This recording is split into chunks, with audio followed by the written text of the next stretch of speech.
शरीर को भी देख लीजिए, कितनी तब्दीलियां आई हैं शरीर में। किसी शरीर पैदा हुए थे, कितने से थे, बड़े हुए, शैशव काल आया, जवानी आई, बुढ़ापा और मृत्यु। विकारी है ना शरीर, ये सब कुछ होना है।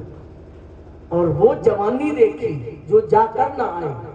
संत कहते हैं उस जवानी को हमने अपनी आंखों से देखा है, जो एक बार जिसके हाथ से चली गई वो फिर मुड़ कर नहीं है। वो बुढ़ापा देखा जो आकर ना जाए।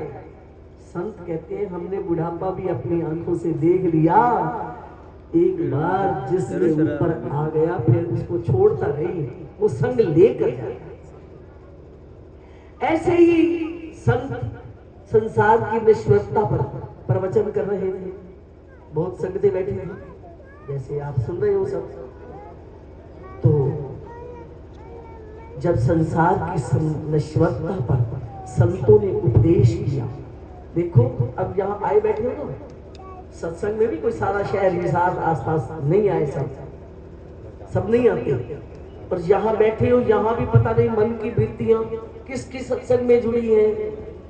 किसी का मन एक दूसरों के कपड़े देखने में, किसी का बात करने में, किसी का घर में, मन का भी कोई भरोसा नहीं। तो एक प्रेमी बड़े ध्यान से प्रवचन सुन रहा था, तो घर जाकर विचारता रहा कि क्या करें, फिर संसार तो नश्वर है, क्या इसको छोड़ दें। विचारता, रात भर नींद नहीं आई उसको। दूसरे दिन सुबह सत्संग के अलावा टाइम में चला घर से। उसका एक नियम था, जब भी संतों के पास जाना खाली हाथ नहीं जाना, जाना भी नहीं चाहिए। जब भी जाता हाथ में कुछ फल फूल मिठाई पैसा जो कुछ उसके भाव होता ले जाता। उस दिन वो एक फूलों का सुंदर गुलदस्ता सजाकर ले चला। संत बगीची में बैठे थे, टेबल आगे बढ़ी थी, टेबल के ऊपर गुलदस्ता रखा था। गुलदस्ता बहुत सुंदर था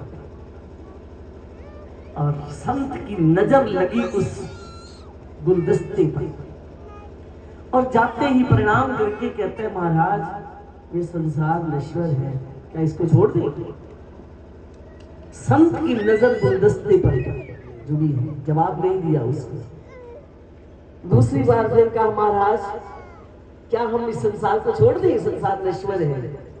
संत की नजर फिर भी बात सुन ली उसकी, नजर उनकी गुलदस्ते पे। तीसरी बार फिर कहा, महाराज मैं बड़ी आशा लेकर आया हूँ, बड़े भाव से आया हूँ, एक बार मेरी बात भी सुन लीजिए। क्या छोड़ दें इस संसार को। संत फिर भी बस्ती में। चौथी बार फिर कहा, महाराज मैं बहुत आशा लेकर आया हूँ, मेरे